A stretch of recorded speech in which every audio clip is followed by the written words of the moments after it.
Hello दोस्तों, मैं हूं आपका साथी सुरेंद्र इंदौरा। आज हम बात करेंगे राजनीति पे। चुनाव नज़दीक आ चुके हैं, घोषणा हो चुकी है चुनाव की। 1 अक्टूबर से चुनाव होने हैं।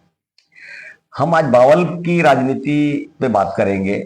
अक्सर देखा गया है कि नेता लोगों से जब भी बात करते हैं कि भाई आपकी पार्टी में जो है टिकटार्थी की लाइन लगी हुई है, लंबी फेहरिस्त है टिकटार्थियों की, तो उनका एक ही जवाब होता है कि जिस पार्टी के टिकटार्थी बहुत ज्यादा होते हैं वही इसका मतलब है उस क्षेत्र में वो पार्टी ज्यादा मजबूत होती है। तो अगर हम बात करें बावल विधानसभा क्षेत्र में कांग्रेस पार्टी की, तो 54 लोगों ने आवेदन किया है। कांग्रेस में 54 लोगों ने आवेदन किया है कि हमें टिकटें चाहिए। इसका मतलब यह है कि अगर नेताओं की बात को सच मान लिया जाए तो क्या बावल में कांग्रेस ज्यादा मजबूत है बीजेपी से? तो और रिजल्ट उसका क्या बावल कांग्रेस के पक्ष में जाएगा? टिकट किसको मिलती है वो तो एक अलग बात है, लेकिन नेताओं की अगर बात सच सच मान ले तो बावल में पवन जी क्या पोजीशन कांग्रेस की माना जाए तो स्ट्रांग है बीजेपी से, जिस प्रकार से नेता देखो, कहते हैं। अगर हम बात करें सबसे पहले कि लोकसभा चुनाव के समय की, आज से 3-4 महीने पहले जब लोकसभा चुनाव हुए थे, तब ये उम्मीद नहीं थी कि भारतीय जनता पार्टी को मतलब इतनी बड़ी टक्कर राज बब्बर से मिलेगी। तो जैसा बावल में जैसे जो आंकड़े सामने आए इंद्रजीत के समर्थन उसमें, तो काफी उसमें गिरावट नजर आएगी। उनको उम्मीद ज्यादा थी कि दलित वोट बैंक से दलित वोटर से उम्मीद ज्यादा थी, लेकिन उतनी मिली नहीं। जिस बीच बनवारी जी और इनके बीच में मतलब मतभेद भी हो गए एक प्रकार से कि भाई उन्हें कि तो उसी का परिणाम है कि उन्होंने सोचा कि भाई बावल में कांग्रेस की स्थिति कुछ ज्यादा अच्छी निकली है।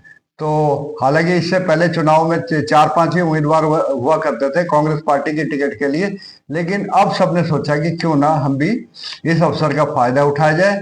आगे टिकट मिले ना मिले वो बात की बात है, लेकिन उससे पहले उन्होंने एक आवेदन के रूप में अपने आप को आगे लाना चाहा।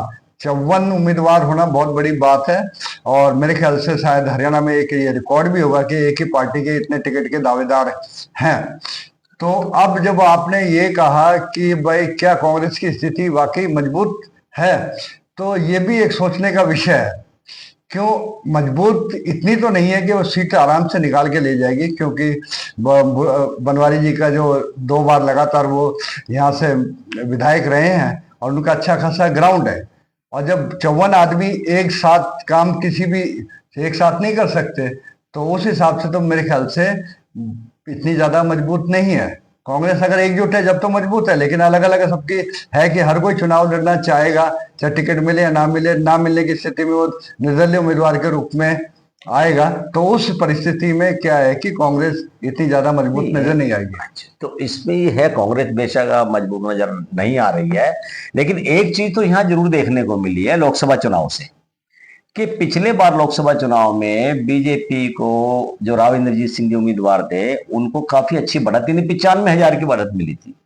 लेकिन इस बार 32 या 30 के इस प्रकार की बढ़त मिली है। इसका मतलब यह है कि वहां बीजेपी डाउन गई है और कांग्रेस को अच्छा खासा वोट वहां से मिला है जो पिछली बार नहीं मिला था। तो इस चीज से तो मान के देख सकते हैं कि भाई कुछ ना कुछ भारतीय जनता पार्टी को एंटी इनकम्बेंसी के कारण जो है भारतीय जनता पार्टी की गिरावट आई है। वहां उनका वोट परसेंटेज बेशक बढ़ गया हो, लेकिन वहां जो है पार्टी में पार्टी के जो वोट परसेंटेज है वो तो डाउन ही गए ना। वो डाउन, तो इससे आधार पर मान सकते हैं ना कि भाई भारतीय कांग्रेस वहां बेशक उससे नहीं है कि कैंडिडेट कितने ज्यादा उम्मीदवार हुए, लेकिन ये तो मान सकते हैं कि थोड़ा सा उसका कारण ये रहा कि वो संविधान वाला जो फैक्टर था वो दलित वोट बैंक पे काफी प्रभावित रहा। और बावल एक तरह से जैसे आरक्षित सीट है, तो उसका प्रभाव नेचुरली पड़ना ही पड़ना हुआ है। अब इसमें इसका फायदा किसी उम्मीदवार को मिले उस बारे में तो अभी क्लियर नहीं कहा सकता। हाँ, पार्टी के आधार पर जरूर उस उम्मीदवार को फायदा मिलेगा। अब वो सोचे कि भाई चाहे डॉक्टर पवन हो या और दूसरे जो वहां से चुनाव लड़ने की बात कर रहे हैं, तो वो निजी तो वोट बैंक किसी का भी नहीं है। निजी वोट बैंक तो नहीं है, कांग्रेस का अपनी पार्टी का भी है, व्यक्तिगत तो यूं नहीं है, मैं उस पर भी बात आऊंगा, वो भी बात सामने आ रही है। बावल के लोगों का ये स्पष्ट रूप से कहना है कि यहाँ ऐसे ऐसे 54 लोगों में इतने लोग हैं जिनकी कभी उन्होंने शक्ल ही नहीं देखी। इवन कांग्रेस पार्टी भी उनको नहीं जानती कि ये हमारे कार्यकर्ता है या नहीं है। अब एक तो राजस्थान से आए हुए हैं, वो अपने भाई के दम पे, मुकेश जूली शायद बताते हैं, मुकेश जूली, हाँ, वो कहते हैं भाई टीकाराम जो है जूली उनके भाई है, कांग्रेस में उनका अच्छा है, राजस्थान में वो है, उसके आधार पे वो आ गए हैं। दूसरा एक डॉक्टर पवन भी है कोई, वो कहते हैं वो भाजपा से आए थे और एचपीएससी के मेंबर भी रहे हैं।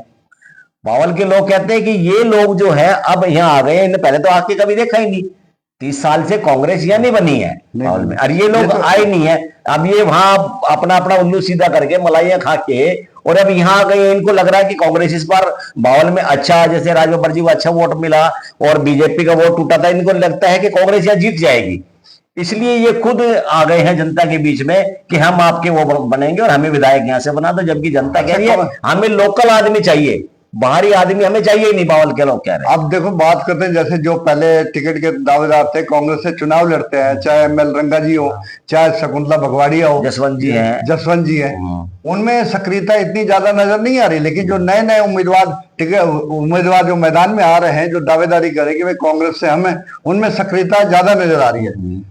तो इसका तो यही है कि पार्टी सक्रियता तो ये देखो ना, सक्रियता तो 4 दिन में आई है ना, 4, हाँ, ये उससे पहले तो नहीं आई ना, उससे पहले नहीं आई। अब तो देख, तो मौका परस्ती हो गई ना, इसको तो हम मौका परस्ती का नाम दे सकते हैं ना। आपको क्या लगता है कि कांग्रेस जो पार्टी का जो अपने उम्मीदवार का चयन करेगी तो किस आधार पे करेगी? क्या कांग्रेस का कोई मेजरमेंट होगा? हाँ, क्योंकि इतने समय तक वो कांग्रेस पार्टी से जुड़ा रहा, उसको टिकट इस आधार पे देनी चाहिए। सेकंड फैक्टर आ जाता है कि भाई वो बंदा बावल विधानसभा क्षेत्र से हो, दो फैक्टर ये हो। तीसरा कि उसने पहले चुनाव लड़ा है और क्या रिस्पॉन्स रही, ये मेरे ख्याल 3-4 फैक्टर होंगे जो कांग्रेस पार्टी को जो है ना, अभी पिछले दिनों जैसे संख्या इनकी बढ़ती जा रही थी ना, तो उस समय जो बावल से जिन्होंने अप्लाई किया है, कोई जैसे रिटायरमेंट होके आया, एसबीआई से रिटायरमेंट हुआ, किसी और जॉब से आया, वो भी मैं भी कांग्रेस के वो करूंगा, टिकट ले रहा हूं मैं भी, और आवेदन उसने भी कर दिया, तो उन लोगों के बीच में जब उनसे पूछा गया तो एक बात सामने आई थी कि हमें जो है ना यहाँ का लोकल आदमी चाहिए, लोकल आदमी चाहिए, बाहरी जो आदमी आते हैं हम पे जो थोपे जाते हैं ना, वो बाहरी आदमी गलत है, हमें लोकल आदमी चाहिए, लोकल आदमी को किसी को भी टिकट चाहिए यहां से मिले। अब ये 2 आदमी हैं, जैसे ये बाहर के हैं, एक तरह से डॉक्टर पवन है और अपना टीकाराम जूली है, और अब तो यहां तक कि लोग कह रहे हैं कि नीलम भगवाड़िया भी बाहर की है, वो भी बाहर की है। तो अब जो बाकी जो लोग हैं वो चर्चित चेहरे ज्यादा नहीं है, इसमें भी कोई संदेह नहीं है कि ज्यादा चर्चित चेहरे वो नहीं है। ये जसवंत जी है, ये भी चर्चित है, इसमें कोई बात नहीं। डॉक्टर एमएल रंगा है, वो भी चर्चित है, क्यों काम भी कर रहे हैं, लेकिन वो कह रहे हैं कि ये 2 बार हार चुके हैं और ये भी अवसरवाद की राजनीति कर रहे हैं, कभी कांग्रेस में, कभी बीजेपी में, कभी कांग्रेस, तो इनका कोई ठिकाना नहीं है, और इनकी जो है कोई अहमियत भी नहीं है बात की, क्योंकि ये तो मान लो इसमें नहीं मिली कांग्रेस में तो हो सकता है दूसरी पार्टी में जुगाड़ बिठा के इनको चुनाव लड़ना है वो लड़ ले।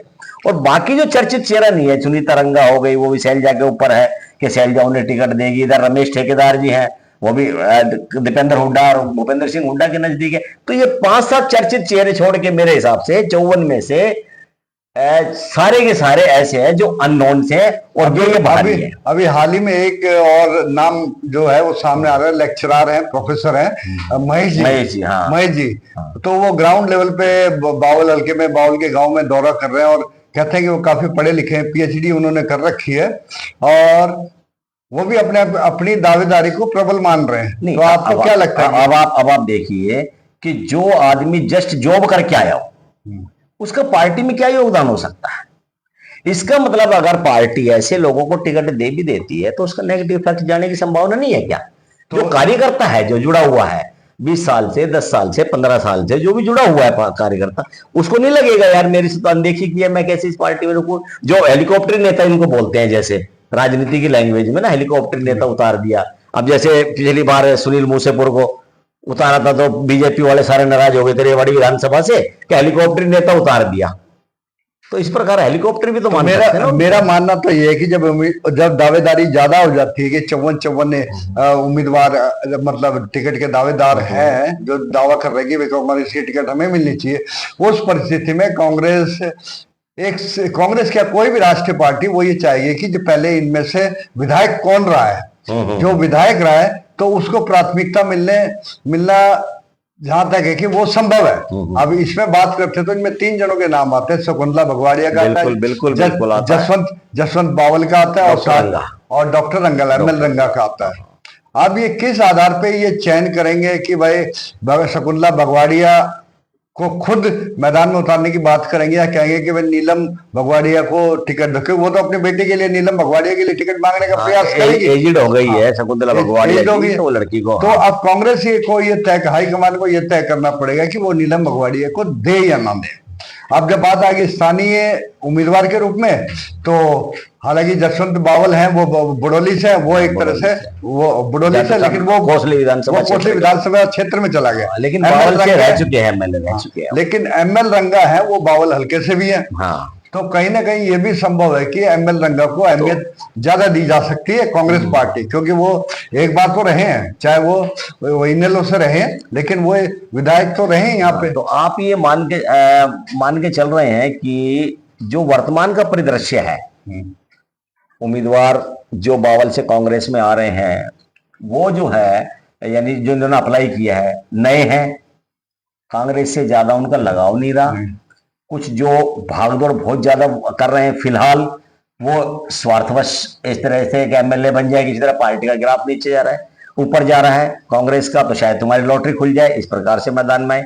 तो आपके अनुसार ये है कि एक चर्चित चेहरा, चर्चित का होना बहुत जरूरी है, चर्चित चेहरा जिसका पर्सनल वोट बैंक भी हो और अपना जो कांग्रेस पार्टी भी उसको पसंद करे, हालांकि बेशक वो दो बार इधर आली हैं, हो चुके हैं, ड्रॉबैक है कि वो इधर उधर हुए, इधर उधर हो गए बीजेपी तो कहने का मतलब ये है आपके नजरों में ये है कि शकुंतला भगवाड़िया, सॉरी नीलम भगवाड़िया, ML रंगा और जसवंत मतलब उनमें से टिकट कांग्रेस चयन कर सकती है, क्योंकि सर्वेक्षण जो पार्टी करेगी उसके हिसाब से वो फिट बैठ रहे हैं, भाई उनका नाम भी है और वो लोगों में पहचान भी है।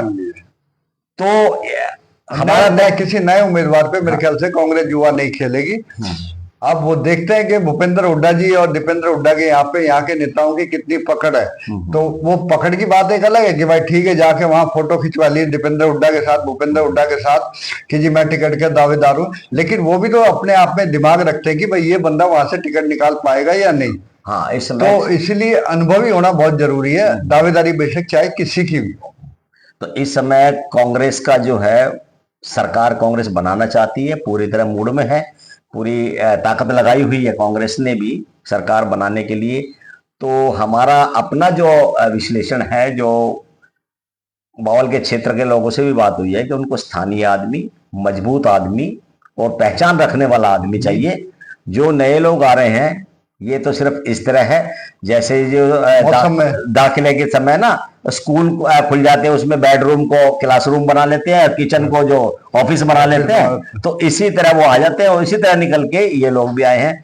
अब देखना ये है कि बावल की जनता सोच तो ये रही है कि हमें मजबूत आदमी चाहिए, फिर भी अगर बावल की जनता किस तरफ ध्यान देती है ये देखने वाली बात होगी। तो आज हम अपने इस साक्षात्कार को, इस अपनी बातों को यही विराम देते हैं। धन्यवाद। धन्यवाद। ठीक है।